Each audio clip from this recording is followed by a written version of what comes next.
अस्सलाम वालेकुम दोस्तों, कैसे हैं आप। उम्मीद करता हूँ आप सारे ठीक ठाक होंगे। मेरा नाम है नदीम, आप देख रहे हैं यूट्यूब चैनल। आज का टॉपिक बहुत ही इंपॉर्टेंट और ज़बरदस्त होने वाला है क्योंकि ये मामला ही ऐसा है। आप यकीनन मेरा थंबनेल और टाइटल देखकर आए होंगे, तो मैं आपको ये पहले बताता चलूँ कि ये वीडियोस ख़ास तौर पर गैर मुस्लिम्स के लिए है। वो क्यों है, इस सारी वीडियो में आपको पता चल जाएगा। अच्छा, मैं एक चीज़ और बताता चलूँ कि किसी भी चीज़ को समझाने के लिए 1 या 2 मिनट नहीं चाहिए होते, उसको कम से कम 20 या 25-30 मिनट चाहिए होते हैं। तो ये वीडियो इतनी लॉन्ग होने वाली है क्योंकि मैं एक एक चीज़ पर बहुत ही डिटेल गुफ्तगू करने वाला हूँ। और एक चीज़ और भी बता दूँ कि ये मेरी तहकीक, मेरा एक इल्मी तज्ज़िया या तजर्बा के मैं ये बात कहूँगा और जितनी भी बातें करूँगा आगे चल के, तो हरगिज़ ये ना समझा जाए कि मैं किसी आलिम से बहुत अफजल हूँ या जितनी बातें पिछले कई लोगों ने की हैं या किताबों में या कुरान में है उनसे अफजल है। हरगिज़ ऐसा नहीं है, माज़िल्लाह। उनकी बातें, उनकी मिसालें, उनकी जो तशरीहात और जो चीज़ें भी हैं वो एक से बढ़कर एक और एक से बढ़कर उम्दा है। मेरी एक सिर्फ नाकिस सी तहकीक है, नाकिस सी एक बात है जो मैं गैर मुस्लिम्स के सामने रखूँगा क्योंकि मेरे साथ एक ये वाक़या ज़िंदगी में हुआ। तो उसके बाद मैं उस तहकीक में लगा, तो सोचा क्यों ना मैं उसके बाद जब पूरी तहकीक में पहुंचा तो उसके बाद मैंने जो नतीजा अक्स किया, तो मैंने सोचा क्यों ना मैं अब वो वीडियो के ज़रिए में जो है मैं इस्लाह कर सकूं। मैं अपनी बात का आगाज़ करता हूं बग़ैर देर किए बिना। तो मैं आपको ये चीज़ बताता चलूं कि मेरी लाइफ में एक ऐसा बंदा आया है जो गैर मुस्लिम था और जिसको हम आम तौर पर हिंदू कहते हैं, बुत प्रस्त। एक्चुअली उस बंदे के अंदर मैंने देखा कि वो बहुत ज़्यादा नेक, अपने मज़हब पर चलने वाला, कार्बन जिस तरह हम तस्बीह का इस्तेमाल करते इस तरह वो भी करता था। और रमज़ान के जिस तरह हम रोज़े रखते हैं, जिस तरह हम 30 रोज़े रखते हैं, उनके जितने रोज़े हैं, जब रमज़ान उनका आता था तो वो रोज़े भी रखता था। और वो अपने समझ लें मज़हब के अंदर वो पंडित था। तो ये सब चीज़ें देखते हुए जब मैंने ये चीज़ें महसूस की तो मैंने सोचा क्यों ना मैं उसे दावत इस्लाह करूं। तो उसको सामने रखते हुए फिर मैंने सोचा कि किसी दिन मैं मौका देख के उससे बात करूं। तो मैंने वही मौका ही गनीमत जानते हुए मैंने उससे एक दिन बात करने का इरादा किया। मूड अच्छा था, बातचीत हो रही थी, तो मैंने बातों बातों में उससे दावत तबलीग जिसे हम आम तौर पर कहते हैं, मैंने उसे कहा कि तुम्हें लगता है कि तुम जिस मज़हब पर हो वो हक़ पर है या नहीं।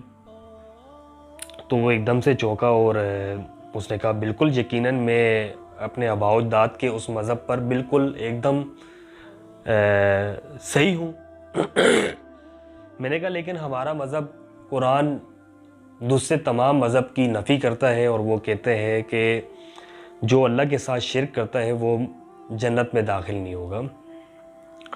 तो मैंने उसे काफ़ी बावर करवाने की कोशिश की, कई मिसालें दी, कई आयतों का तर्जमा बताया, कई उलमाओं की ऐसी बातें जो मेरे इल्म में थी मैंने उसके सामने रखी कि मुझे लगता है कि तुम्हें अपनी इस्लाह करनी चाहिए। तुम बहुत अच्छे इंसान हो और मैं देखता हूँ कि काफ़ी अच्छी बातें तुम्हारे अंदर हैं, तुम अपनी इस्लाह कर सकते हो, तुम पढ़े लिखे हो, तो क्यों ना तुम थोड़ा सा और तहकीक करो और मैं तुम्हें कुरान की दावत देता हूँ, तुम कुरान का एक दफ़ा तर्जमा पढ़ो। मैंने उसे कहा, तो उसने कहा कोई मुज़ायका नहीं है, मैं पढ़ लूँगा, लेकिन डिटेल में तुम मुझे बताओ कि कैसे आखिर तुम्हें ये लगा, क्यों। बल्कि ये सवाल तो मेरे ख़्याल में मुझे करना चाहिए क्योंकि मेरा मज़हब तो तुम्हारे मज़हब से कई हज़ार साल पुराना है।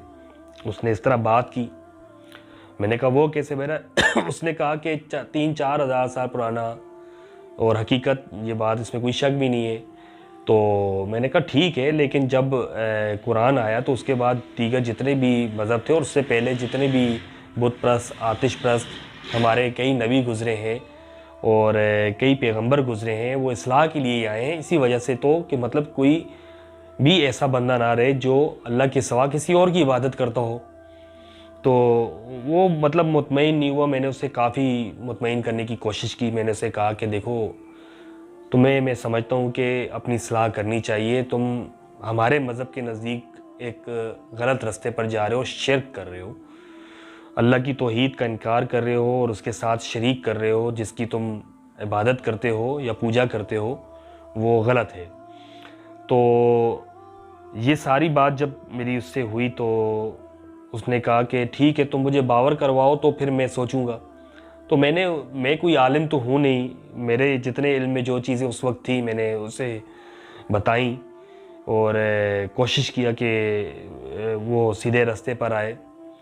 तो मैंने कई मिसालों के ज़रिए उसे समझाया। एक मैंने ये कहा कि देखो, जिस तरह हम देखते हैं कि दुनिया के अंदर कोई भी बच्चा अगर पैदा होता है तो माफ़ी चाहता हूँ, मेरा गला भी थोड़ा ख़राब है। कोई बच्चा भी अगर पैदा होता है तो हर मज़हब के अंदर दीगर जो दूसरे मज़हब हैं, कहीं भी अगर बच्चा पैदा होता है तो बच्चा पैदा होने की खुशी में उसे फूल पहनाते हैं, कपड़े पहनाते हैं, खुशबू लगाते हैं, जश्न मनाते हैं। ये तकरीबन सब जगहों पर होता है मुख्तलिफ़ तरीक़ों से। और सवाए इस्लाम के एक कोई ऐसा मज़हब नहीं है जो मरने के बाद इंसान को इतनी इज़्ज़त के साथ कपड़े पहना के, खुशबू लगा के, दुआ करके, नमाज जनाजा पढ़ के उस इज़्ज़त के साथ ज़मीन में दफनाया था। अब तो दीगर दूसरे भी मज़हब करने लगे हैं, लेकिन तुम्हारे मज़हब में क्या वसीयत की गई है कि तुम्हारे मरने के बाद तुम्हारे साथ क्या किया जाए, ये मैंने उससे सवाल किया। तो उसने कहा यकीनन मैंने तो यही वसीयत की हुई कि मुझे जलाया जाए। तो मैंने उसे फिर इस मिसाल के ज़रिए भी समझाने की कोशिश की कि मैंने कहा कि देखो, अगर तुम्हें नहीं लगता कि आग का काम जो है तकलीफ़ देना है और नर्क यानी कि दोज़ख के अंदर भी जो है ना आग ही हमें जलाएगी, तो तुम्हें नहीं लगता कि तुम गलत फ़ैसला कर रहे हो। इंसान की इतनी तज़लील तो नहीं होनी चाहिए मेरे ख़्याल से। इंसान तमाम मखलूक़ात से अफजल है। मैंने कहा मेरा मज़हब तो ये कहता है। तो कहने लगा ठीक है, लेकिन वो तुम्हारे नज़दीक ऐसी चीज़ हो सकती है, लेकिन मेरे नज़दीक ये अफजल बात है। मैंने कोशिश की उसे मज़ीद समझाने की, कई मिसालें दी। फिर मैंने जो है उसे कहा कि देखो, बात असल में ये है कि अल्लाह ताला चाहता है कि अल्लाह इंतहाई गफूर और रहीम है, अपने बंदों पर अपना रहम चाहता है। बंदे अपनी इस्लाह नहीं करते, बंदे भटक जाते हैं और हमें चाहिए कि हम अपनी इस्लाह करें। तो इस बात पर उसने कहा कि इसका मतलब है कि अल्लाह ने तुम्हारे साथ अपना करम किया और मेरे साथ जुल्म किया। मैंने कहा वो कैसे? तो उसने कहा कि वो ऐसे कि तुमने कहा कि अल्लाह गफूर रहीम है, वो 70 माहों से ज़्यादा प्यार करने वाला है, तो तुम्हें मुसलमान घराने में पैदा किया जिसे तुम अपने आप को मुस्लिम कहते हो और मुझे हिंदू कहते हो। मेरे साथ तो नाइंसाफ़ी हुई है, इसका मतलब इसमें मेरा क्या कसूर है अगर मैं हिंदू घराने में पैदा हुआ हूँ? तो मैंने उससे कहा कि देखो, इंसान फितरी तौर पर जब भी किसी जगह पैदा होता है, चाहे वो हिंदू के घर पर पैदा हो या चाहे मुस्लिम घराने में पैदा हो, दुनिया के किसी भी घराने में पैदा होगा, वो फितरी तौर पर हमारा इस्लाम दीन हमें ये बताता है कि वो मुसलमान ही होता है। लेकिन जब वो शाऊर उसको बेदारी यानी कि ऐसी एज में आता है जब उसे सही और गलत की पहचान होती है, तो उसे रास्ता अपनाना होता है हक़ का। तो ऐसी सूरत में उसे चाहिए कि वो अपनी अकल इस्तेमाल करे और उसके बाद वो सही रास्ता अख्तियार करे। तो ये चीज़ें मैंने चंद मिसालें उसको समझाने की कोशिश की, लेकिन वो मुतमईन नहीं हुआ। मैं जो कुछ कर सकता था वो मैंने किया, लेकिन उसके एक सवाल ने मुझे चौंका दिया। वो सवाल क्या था? वो जो सवाल मैं अब बताने वाला हूँ कि ठीक है, तुम्हारी सारी बातें ठीक हैं, एक तो मुझे इस बात का जवाब दो कि इसमें मेरा क्या कसूर है कि मैं अपने आबाओ अजदाद का 4000 साल पुराना जो है एक तो मज़हब छोड़ लूँ? ये कैसे मुमकिन है? ये हो नहीं सकता। और दूसरा ये कि अल्लाह अगर है तो वो नज़र क्यों नहीं आता? उसने जब मुझसे ये सवाल किया तो मैंने उसे कुरान की कुछ आयतें बताई, जो जो मेरे इल्म में था वो मैंने बताया, लेकिन मैं उसे बावर नहीं करवा सका। उसकी ये दो बातें जो है मेरे दिमाग में बैठ गई। तो उसके बाद मैंने काफ़ी तहकीक की, मैंने काफ़ी तज़किया किया, काफ़ी किताबों को पढ़ा, काफ़ी उलमाओं को सुना, कुरान को मैंने पढ़ा अब जो मैं बात करने वाला हूँ वो ये है कि मैं ये नहीं कहूँगा और हरगिज़ मैं ऐसा नहीं सोचता कि मेरी कोई बात में अहमियत है या मैं कोई बात करने वाला हूँ तो वो 110% है। और मैं लोगों से भी यही कहूँगा, अगर आपके पास इस बात का जवाब हो तो वो यकीनन मेरी इस्लाह कर लें। कोई आलिम अगर मेरी ये बात सुन रहा हो तो वो नीचे मेरी कमेंट्स करके इस्लाह कर ले। जो अच्छी बात कर ले वो ज़्यादा अच्छी बात है। लेकिन जिस नतीजे पर मैं पहुंचा हूं उस बात को समझाने के लिए मैं सारी बातों को इकट्ठा करने के बाद जिस नतीजे पे पहुंचा हूं वो मैं साबित कर सकता हूं कि कैसे अल्लाह की तौहीद पर यकीन किया जा सकता है।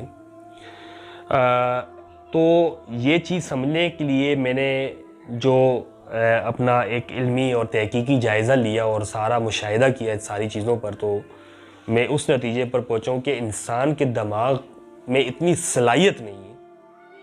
यानी कि ये तो वाकई में अल्लाह की शान है, अल्लाह की कुदरत है कि अल्लाह जो है ना खालिक है, मखलूक नहीं है। ये बात तो 110% है। यानी कि अल्लाह की कुदरत इंसान की सोच से बालातर है।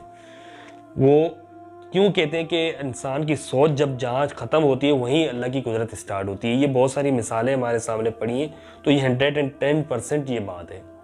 स्टीफन हॉकिंग का जो नज़रिया है, जैसे कि बिग बैंग के ज़रिए जो है दुनिया वजूद में आई है, उसने भी अल्लाह से इनकारी किया और खुद साख्ता एक जीन्स के ज़रिए इर्तिका हुआ और एक इंसान का वजूद आया, या बंदर से जिस तरह उसने काफ़ी हद तक जो है वो चीज़ें की, नोबेल इनाम याफ्ता स्टीफन हॉकिंग, उसके नज़रिए को भी मैं रद्द करता हूँ। अल्हम्दुलिल्लाह हमारा कुरान हमें जो चीज़ बताता है वो 110% है। आज से 1400 साल पहले जो कुछ बताया, और कमो बेश 1,24,000 पैगम्बरों ने जो तौहीद का हमें सही रास्ता बताया वो 110% है। और मैं जो नज़रिए पर पहुंचा हूं, मैं ये साबित कर सकता हूं कि अगर मैं यहाँ पर अगर कोई चीज़ अपने हाथ में पकड़ कर आप लोगों को दिखाऊं, मिसाल के तौर पर ये मैंने अपने पास एक चीज़ मैंने आपको कैमरे में दिखाई है, ये इसकी शक्ल सूरत आपने देख ली होगी। ये एक कंप्यूटर का माउस है जिसको हम लोगों ने एक नाम दिया हुआ है। यानी कि ये नाम जो है हमने इसकी शक्ल बना के, इसकी बनावट दे के हमने इसको एक नाम मुख्तस कर दिया, यानी कि इसका नाम माउस रख दिया हम लोगों ने।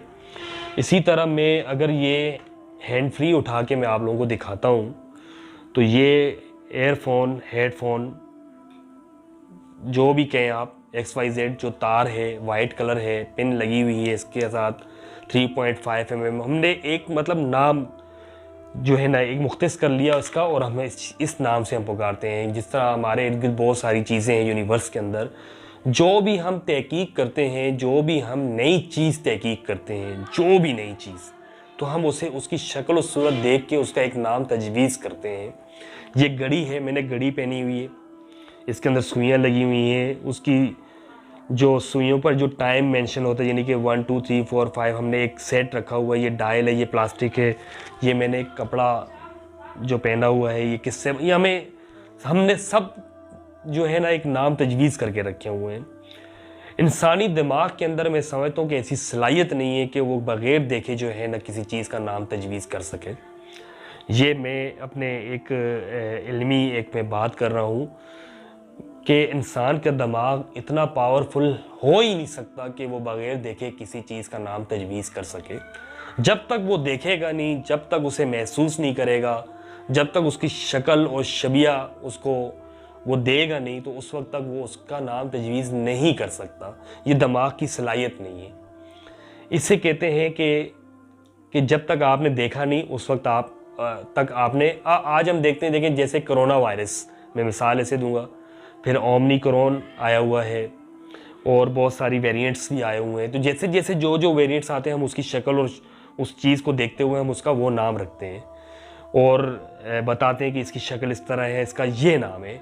कोई जानवर, कोई ऐसी समंदर के अंदर कोई नई चीज़, हमें कोई यूनिवर्स में सितारा, सियारा, कोई ऐसी चीज़ नज़र आती है तो हम उसको एक नया नाम, उसकी शक्ल सूरत देखने के बाद उसे नाम देते हैं। अब मेरी बात आप समझ गए होंगे कि इंसानी दिमाग के अंदर बग़ैर देखे किसी चीज़ को ये सलाहियत ही नहीं है कि वो नाम तजवीज़ कर सके। अब आप आपको एक और मैं छोटी सी बात करने जा रहा हूँ, ये समझने की बात है। आप तसव्वुर करें कि आप दुनिया के पहले इंसान हैं।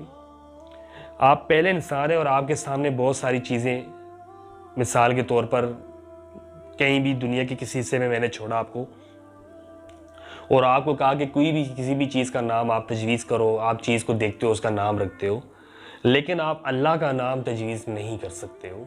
क्यों? क्योंकि आपने देखा नहीं यकीनन। अब बात यह है कि हज़रत आदम अलैहिस्सलाम यकीनन अल्लाह से मिलकर आए और अल्लाह ने उन्हें बनाया है। अल्लाह ने जब उन्हें बनाया तो इंसान बनाने का जब अल्लाह ने इरादा किया, कुरान जो हमें बताता है 6 दिन के अंदर ज़मीन और आसमान और 7वें दिन इंसान को बनाया। जो अल्लाह की तारीफ़ हज़रत आदम अलैहिस्सलाम ने, वो दुनिया के पहले इंसान है। ये बात ज़हन में रखिएगा कि पहला इंसान है, वो नबी है, वो फिर आम बंदा नहीं है। जो अल्लाह की तौहीद को समझ गया, ये मेरा मानना है कि वो या तो नबी है या वो मुसलमान है।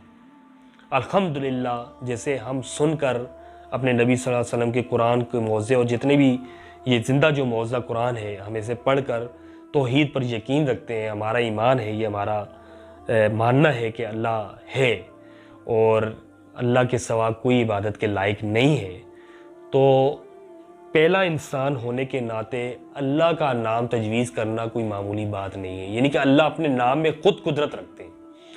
ये मैं बताना चाह रहा हूँ। अगर आप ये तसव्वुर करें कि आप दुनिया के पहले इंसान हैं, तो आप और मैं, हम उस तरह के इंसान नहीं हैं। हम एक आम से बंदे हैं। हम उस तरह के माज़िल्लाह इंसान नहीं हैं जिस तरह हमारे नबी हज़रत आदम अलैहिस्सलाम और उसके बाद जितने दीगर नबी आए हैं, जितने पैगंबर आए हैं, जिन्होंने अल्लाह का तारुफ़ करवाया है। तो ये अल्लाह नाम अपनी कुदरत में अपनी खुद एक कुदरत रखता है। ये अल्लाह जो है, अल्लाह सुब्हानहू तआला, यानी कि अल्लाह ताला का जो नाम ही है, अल्लाह की तारीफ़ के लिए काफ़ी है। अगर बंदा ये सोच ले कि ये अल्लाह नाम कहाँ से आया है, तो यकीनन वो पहुँच जाएगा कि अल्लाह वाकई में है।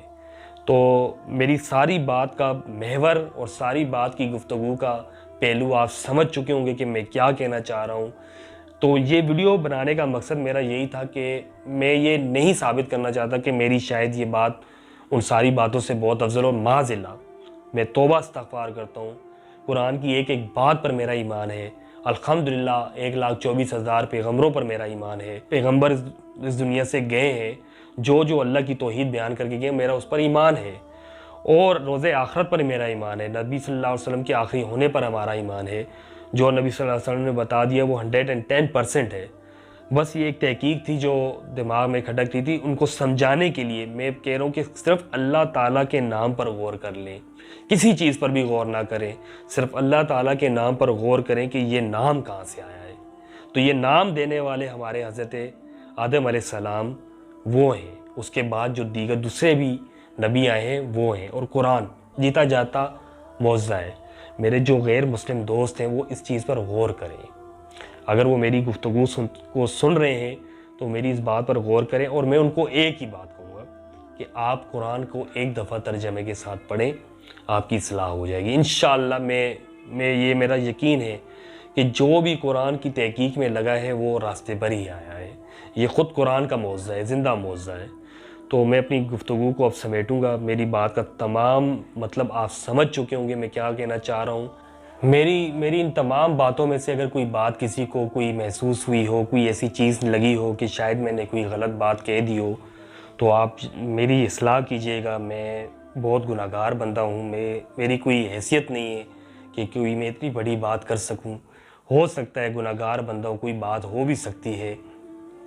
पहले अल्लाह से माफ़ी मांगता हूँ और अगर कोई मेरी इस्लाह कर लेगा तो मैं उससे भी माफ़ी मांगूँगा और एलानिया माफ़ी मांगूँगा। वीडियो बनाने का मकसद गैर मुस्लिम ख़ास तौर पर, जितने भी गैर मुस्लिम हमारे इंसानियत के नाते गैर मुस्लिम जितने भी लोग हैं, ये उनको इस्लाह करने का एक मैं समझ रहा था यही तरीका है। और उस हिंदू पंडित जो मेरा एक दोस्त था और अभी भी है, अगर वो भी वीडियो देखे तो वो भी अपनी इस्लाह कर सकता है। वो खाली इस नाम पर गौर कर ले तो उसे पता चल जाएगा कि तौहीद असल में है क्या। अल्लाह ताला नाम अपने नाम में एक कुदरत रखता है, बस इसमें कोई शक और कोई दूसरी बात है ही नहीं। इंसानी दिमाग के अंदर इतनी सलाहियत नहीं है कि वो इस नाम को तजवीज़ कर सके, और जो नाम तजवीज़ कर सके वो आम बंदा नहीं है। ये बात ज़हन में रखिएगा, वो आम बंदा नहीं है, वो फिर नबी है। और यहाँ तक मैं पहुँचा हूँ वो यही बात है। तो यकीनन मेरी बात से आप मुस्तफ़ीद हुए होंगे और समझ चुके होंगे कि मैं क्या बात कहना चाहता हूँ या चाह रहा था। तो मिलते हैं नेक्स्ट वीडियो में। ओके, अल्लाह हाफिज़।